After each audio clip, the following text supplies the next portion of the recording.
L'info écho avec Capital. Le coup de gueule du jour peut être poussé par les retraités qui continuent de voir leur pouvoir d'achat reculer. D'après des chiffres publiés par la DREES, l'organisme de statistiques du ministère de la Santé fin 2019, la retraite mensuelle brute s'élevait à 1 503 €, un chiffre qui recule depuis 2014. Et cette baisse s'explique notamment par de faibles revalorisations de pensions ces dernières années. Rappelons d'ailleurs que les pensions ont plusieurs fois été gelées et qu'elles ont plusieurs fois été revalorisées, mais à un niveau inférieur à celui de l'inflation, ce qui crée mécaniquement un décalage entre la hausse des prix et celle des retraites, et donc une perte de pouvoir d'achat.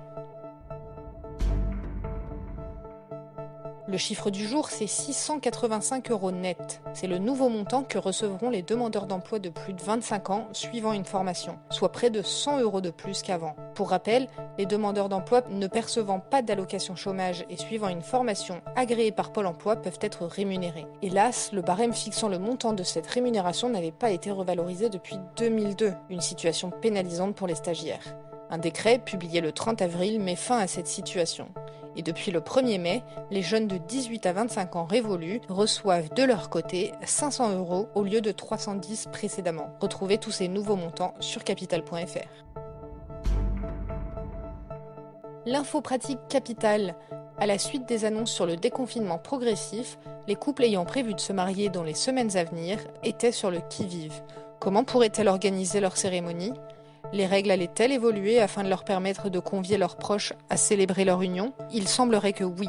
Les professionnels de l'événementiel ont en effet obtenu la fin de la limitation des rassemblements à 6 personnes et les fêtes de mariage pourront, pour commencer, observer une jauge de 35%. Au vu de la taille moyenne des salles de fête, cela permet aux couples d'escompter environ 70 invités. Rendez-vous sur capital.fr pour découvrir comment le protocole se poursuivra au fil des 4 étapes décidées par Emmanuel Macron.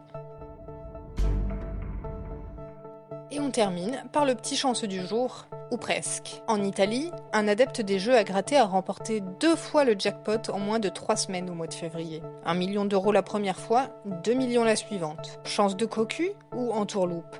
La justice s'est penchée sur la question et a estimé qu'il y avait matière à enquête.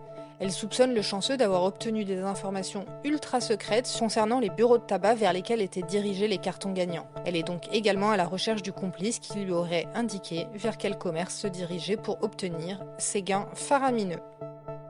C'était l'info écho avec Capital.